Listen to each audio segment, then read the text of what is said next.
నమస్తే. ఇన్నాళ్ళు నన్ను సపోర్ట్ చేస్తూ, ఎంకరేజ్ చేస్తూ మీ ప్రేమని నాకు అందిస్తున్న ప్రతి ఒక్కరికి కృతజ్ఞతలు. అలాగే ఈ వీడియో కూడా ఖచ్చితంగా మీకు ఉపయోగపడుతుంది. లైక్, షేర్ అండ్ సబ్స్క్రైబ్ చేసి మీ సపోర్ట్‌ని నాకు అందించండి. అలాగే ఈ వీడియో పట్ల మీకున్న అభిప్రాయాన్ని కామెంట్ సెక్షన్‌లో కామెంట్ చేసి తెలియజేయండి. ఇప్పుడు వీడియోని చూద్దాం. నమస్తే. Welcome to our channel. నేను పద్మిని. ప్రస్తుతం మనతో పాటు ప్రముఖ ఆధ్యాత్మికవేత్త, వాస్తు జ్యోతిష పండితులు, న్యూమరాలజిస్ట్ శేషగిరిరావు గారు ఉన్నారు. మాట్లాడదాం. సార్ నమస్తే సార్. సార్ జూన్ 1వ తారీఖు నుంచి పంచగ్రహ కూటమి అనేది జరుగుతోంది. 5, 6 తారీఖుల్లో షష్టగ్రహ కూటమి కూడా జరగబోతోంది.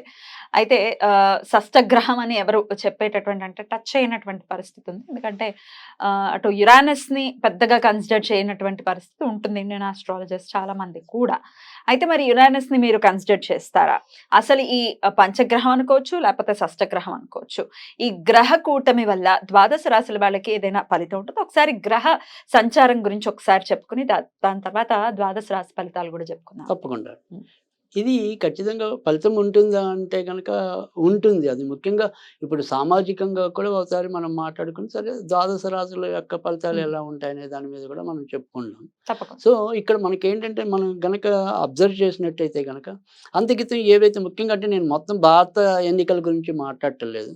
సో, మన వరకు మనకి తెలుగు రాష్ట్రాలు ముఖ్యం కాబట్టి ఈ తెలుగు రాష్ట్రాల మీదే ఎక్కువ అందరికీ కూడా ఆసక్తి ఎక్కువ ఉంటుంది కాబట్టి సో దాన్ని బట్టి చూసినప్పుడు ఇక్కడ ఈ గ్రహస్థితి ఏదైతే ఉంటుందో అక్కడ అంతకితం జరిగినది ఏంటంటే మనకి ఏప్రిల్ 13 అనేది అక్కడ కూడా సంఖ్యాశాస్త్రం ప్రకారం 4 వచ్చింది. తర్వాత ఇప్పుడు వచ్చేప్పటికి ఏప్రిల్ 13 కదా జరిగింది. సో అక్కడ సోమవారం నాడు జరిగితే ఇక్కడ మనకి ఎన్నికలు వచ్చే ఫలితం ఏదైతే ఉందో అది 4వ తారీఖు వచ్చింది. ఈ 4వ తారీఖు మంగళవారం వచ్చింది. సో అక్కడ సోమవారం వచ్చింది, ఇక్కడ పక్కనే మంగళవారం వచ్చింది. అక్కడేమో ఆ రోజు పునర్వసు నక్షత్రం గురుడిది ఉంది, ఇవాళ భరణి నక్షత్రం అనేది శుక్రుడిది. పైగా జూన్ 1 నుంచి ఇదే రాశిలోకి కుజుడు కూడా అడుగు పెడతాడు. సో జూన్ అనేది 6వ నెల మన లెక్కలో. ఈ 6వ నెలకి అధిపతి నేను కుజుడికి ఇస్తాను. అంటే ఇక్కడ కుజుడి యొక్క ఏదైతే మరి ప్రభావం ఉంటుందో అది బీభత్సంగా ఉంటుంది.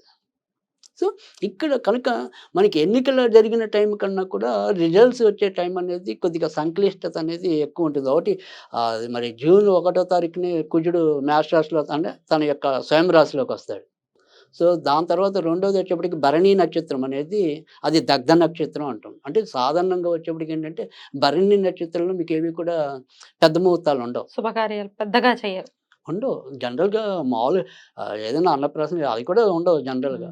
అన్నీ నార్మల్ ముహూర్త ఏదైనా ఉంటాయి తప్ప అసలు భరణిలో ఎవరు కూడా సాధ్యమైనంత వరకు ముహూర్తాలు ఏం పెట్టం. ఎందుకంటే అది దగ్ధ నక్షత్రం అంటాం దాన్ని. పైగా భరణి నక్షత్రానికి అధిపతి మరి యముడు కదా! యముడు. సో అందుకని భరణిలో మీకు అందుకే మాలయ పక్షుల్లో భరణి ఇది చాలా ఇంపార్టెంట్ ఉంటుంది అది. సో అందుకని అది భరణి నక్షత్రం రావటం అనేది. తర్వాత రెండోది వచ్చేప్పటికి మంగళవారం మరీ ఆయన శక్తి ఇంకా పెరగడం. సో మంగళవారం వస్తుంది. కనుక ఇక్కడ ఏంటంటే నేను చెప్పేది ఏంటంటే సాధ్యమైనంత వరకు సమాజంలో ఏదైతే ఇవాళ మనం అందరం కూడా ఈ బెట్టింగ్లు అనుకోండి, జోదాలు అనుకోండి, ఇలాంటి వాటన్నిటికీ కూడా మనం కొంత ఏమంటాం ఆకర్షితులు అవుతున్నాం. తద్వారా కూడా మనం ఇబ్బంది పడుతున్నాం. ఇక్కడ ఖచ్చితంగా మీకు అన్ఎక్స్‌పెక్టెడ్ రిజల్ట్స్ అనేది 4వ తారీఖు చాలా ఎక్కువ ఉంటాయి, వస్తాయి. అందరం ఒకటి అనుకుంటే ఏదో జరుగుతుంది. సో అది మనకి అంతక్రితం వరల్డ్ కప్‌లో జరిగినట్టుగా అంతదాకా బ్రహ్మాండంగా వచ్చి చివరిలో ఏదో చేశారు అన్నట్టుగా ఇక్కడ ఎలక్షన్స్ కూడా అలాగే అయింది last time Telangana elections. Telangana కూడా మరి అలాగే చాలా మంది మరి ఇబ్బంది పడ్డారు. ఇప్పుడు కూడా అందుకని సాధ్యమైనంత వరకు కూడా నేను అందరికీ చెప్పే సూచన ఏంటంటే సాధ్యమైనంత వరకు బెట్టింగ్ల జోలికి వెళ్ళకండి. సో అది నా హృదయపూర్వక వినమ్రం ఇస్తున్న సూచన. ఎందుకంటే ఇది గ్యారంటీగా ఈయన ఇన్ని ఓట్లతో గెలుస్తాడు అనుకున్నది అసలు పూర్తిగా ఇబ్బంది పడవచ్చు. ఎవరైతే ఏమాత్రం ఓపు లేదో వాడు ఉన్నట్టుండి హీరో అయిపోవచ్చు.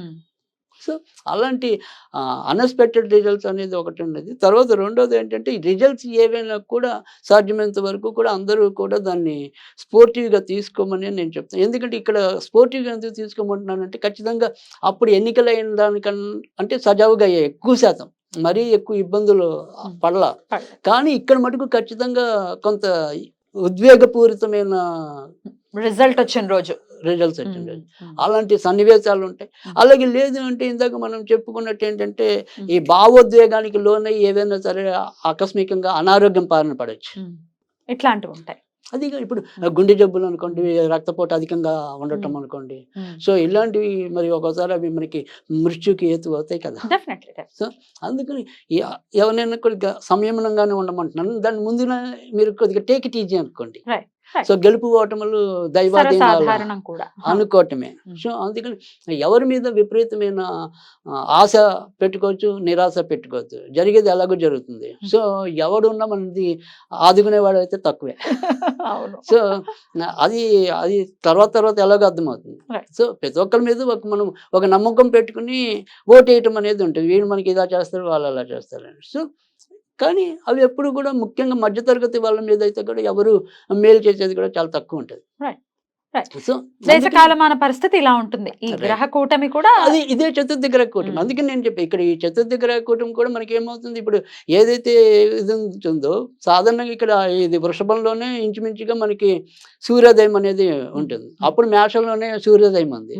ఇప్పుడు వృషభంలో అంటే ఇప్పుడు అప్పుడు గురుడు ఆధిపత్యం వేస్తే ఇప్పుడు శుక్రుడు ఆధిపత్యం. అంటే మొత్తానికైతే ఇప్పుడు రాక్షస గురువు ఆధిపత్యం కూడా ఎక్కువ. సో అందుకని రాక్షసులు బలవంతులు అవుతారు. ఓకే. సో ఇట్లా ఉంటుంది పరిస్థితులు. అయితే ద్వాదశ రాశుల వాళ్ళకి వాళ్ళ పర్సనల్ లైఫ్ లో కూడా ఏమైనా ఇంపాక్ట్ చూపిస్తుందా? తప్పకుండా ఉంటుందండి. మరి లాభస్థానంలో పంచగ్రహ కూటమి గాని షష్టగ్రహ కూటమి గాని జరగబోతోంది కర్కాటక రాశి వారికి. ఎలా ఉండబోతుందండి వీళ్ళకి? తప్పకుండా అంటే మనం చాలా నెలలుగా కూడా కొంతవరకు ఉన్న వాటిల్లో ఎక్కువ శాతం కొంత మంచి అయితే ఈ కర్కాటక రాశి వాళ్ళకి ఎక్కువగా చెప్పవలసి ఉంటుంది. ఎందుకంటే కర్కాటక రాశి వాళ్ళకి ఇప్పుడని కాదు, గత కొద్ది నెలలుగా కూడా ఏదో రకంగా కొంత మేలు అంటే ఇప్పటికే మనకి గురుడు వీళ్ళకి లాభస్థానానికి వచ్చి చేరటం అనేది, రవి కూడా లాభస్థానానికి ఎప్పుడో వచ్చేసి ఉండటం అనేది ఒకటి. సరే ఇప్పుడు నెమ్మదిగా శుక్రుడు అనేది, తర్వాత బుధుడు అనేది ఇలా వరుసగా అందరూ కూడా మనకి లాభస్థానంలోనే ఖచ్చితంగా చేరటం అనేది. తర్వాత రాజ్యాధిపతి ఎవరైతే ఉంటాడో ఆయన కుజుడు కూడా ఇప్పుడు మరి జూన్ 1 నుంచి స్వక్షేత్రంలోకి చేరుకోవటం అనేది కూడా ఒకటి ఉంది. కనుక ఎలా చూసినప్పటికీ కూడా మిగతా వాళ్ళతో పోలిస్తే కనుక కర్కాటక రాశి వాళ్ళకైతే కనుక ఎక్కువ శాతం మంచి ఫలితాలు జరిగే అవకాశాలు అయితే ఉంటాయి. కానీ ఈ కర్కాటక రాశి వాళ్ళకి గత కొద్ది నెలలుగా సంవత్సరాలుగా మనకి అష్టమ శని అనేది ఒకటి ఉంది. అది శని ఇప్పటికీ అక్కడే ఉంటాడు కాబట్టి ఏదో ఒకటి చిన్నదైనా పెద్దదైనా అనారోగ్యం అనేది అయితే ఒకటి ఉంటుంది. సో అనారోగ్యం ఏది లేదు అంటే కనుక తొందరగా అలసిపోయే గుణమైనా ఉంటుంది. సో ముఖ్యంగా ఎముకలు కీళ్ళకి సంబంధించినవి చిన్న చిన్న ఇబ్బందులు రావటం ఒకటి. తర్వాత ఈ ఎలర్జీ మీద అంటే డస్ట్ ఎలర్జీ కానీ ఇలాంటివి ఏమైనా సరే కొంతవరకు ఎలర్జీ రూపంలో వచ్చే అనారోగ్యాలు మినహాయిస్తే అన్ని విషయాల్లో కూడా మేలు జరిగేది అయితే కనుక కర్కాటక రాశికి ప్రస్తుతం అయితే ఏకైక రాశి అదే ఎక్కువగా కనిపించడం అనేది కనిపిస్తుంది. అందుకని ఈ కర్కాటక రాశిలో ఇప్పుడు ఎవరైనా సరే ఈ రాశికి అంటే జనరల్గా వృషభ రాశి ఒకటి, కర్కాటక రాశి, లేదా వృషభ లగ్నం ఒకటి, కర్కాటక లగ్నం ఒకటి, ఈ రెండిట్లో మీకు పెద్ద పెద్ద రాజకీయ నాయకులందరూ కూడా జన్మించిన వాళ్ళైతే మనకి ఎక్కువ తారసపట్టం అనేది ఉంటుంది. కనుక ఖచ్చితంగా రాజకీయ రంగంలో ఉన్న వాళ్ళు ఎంతో కొంత ప్రయోజనం పొందడానికి కూడా ఇప్పుడు ప్రస్తుతం వాళ్ళకైతే అనుకూలమైన స్థితి ఎక్కువగా కనిపించడం అనేది ఉంది. ఇది ఉద్యోగ రంగంలో ఉన్న వాళ్ళకి ఉద్యోగ రంగం, కళారంగం ఉన్న అంటే దండుకున్న వాళ్ళకి దండుకున్నారు. కానీ మనకి అదే ఇక్కడ అందుకే ఆ రకమైన సౌలభ్యం ఉంది కాబట్టి ఈ కర్కాటక రాశిలో ఉండే ఏదైతే బలహీనత ఉందో, అదే బలహీనత అంటే వీళ్ళది ఎప్పుడు కూడా బుద్ధి చంచల్యం. ఆ వ్యావరింగ్ మైండ్ తగ్గించుకుని వాళ్ళ ఫోకస్ ఏదైతే కావాలని కోరుకుంటున్నారో దాని మీద కనుక పెడితే ఇప్పుడు ఖచ్చితంగా 100% వాళ్ళకి వారి యొక్క కళలు తీరడానికైతే ఇది రైట్ అయిన టైం. సో అందుకని కర్కాటక రాశి వాళ్ళు అయితే ఖచ్చితంగా ఆ రకంగా ఉపయోగించుకోవాలి. ఇక ఏదైనప్పటికీ మనం ఈ అనారోగ్యం అనేది ఒకటి కొద్దిగా చెప్తున్నాము ఈ అష్టమంలో శని వల్ల.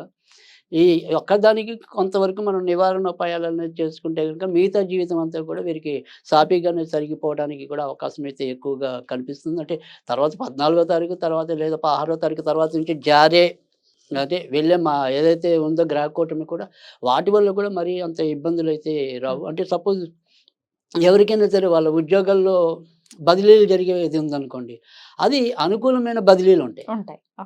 సో లేదు బదిలీలు కాకుండా ఇప్పుడు మనం ఏదైనా సరే ఒక ప్రైవేట్ సెక్టర్ ఉంది, అక్కడే ఉందనుకో ఆ ప్రాజెక్ట్ మారే విధానం ఉంటుంది. సో మంచిగా ఉంటుంది. అందుకని ఎవరు కూడా అంత కర్కాటక రాశి వాళ్ళు అయితే కనుక బుర్రలు పాటు చేసుకోవాల్సినంత అవసరం లేదు. మంచి పీరియడ్ అంటే వీళ్ళకి అంత మంచి జరుగుతుంది. ఇంకా ఏదో అక్కలేని భయాలు కానీ ఇంకా లేదా ఏదో కావాలనిపించడం కానీ ఏదైనా ఉంటాయి కదా. సో వాటిని కొంతవరకు నియంత్రణలోకి తెచ్చుకుంటే కనుక తప్పకుండా లాభపడటం అనేది అయితే ఉంటుంది. కనుక ఇక్కడ వీరు చేయవలసిందంతా కూడా సాధ్యమైనంత వరకు కూడా ప్రతిరోజు కూడా ఓం శ్రీ జై హనుమాన్, ఓం శ్రీ జై హనుమాన్, ఓం శ్రీ జై హనుమాన్ హనుమాన్ అనేది శక్తి కొద్దీ జపించడం ఉండటం అనేది. లేదు ఏదైనా సరే ఒక చిన్న స్విచ్ వర్డ్‌గా ఏదైనా చేసుకుందాము అనుకుంటే గనక darkness. What? Detach darkness. Detach darkness. Wow! Right. అది రోజు చదువుకోవటం వల్ల కూడా ఖచ్చితంగా వాళ్ళ జీవితంలో ఏదైనా ఇలాంటి చిన్న చిన్న డార్క్‌నెస్ ఉంటే గనక దాని నుంచి దూరం అవుతారు. బ్యూటిఫుల్. బ్యూటిఫుల్. చాలా అద్భుతమైనటువంటి పీరియడ్ ఈ ద్వాదశ రాశుల్లో కూడా కర్కాటక రాశి నంబర్ 1 అని చెప్తూ ఉన్నారు. ఈ రైట్. పర్టిక్యులర్ పీరియడ్‌లో. Right. They should be very happy and welcome చేయాలి కూడా ఈ పీరియడ్‌ని. థాంక్ యూ సో మచ్ అండి. ఇక నెక్స్ట్ ఎపిసోడ్‌లో సింహరాశి గురించి మాట్లాడుకుందాం. తప్పకుండా. నమస్తే.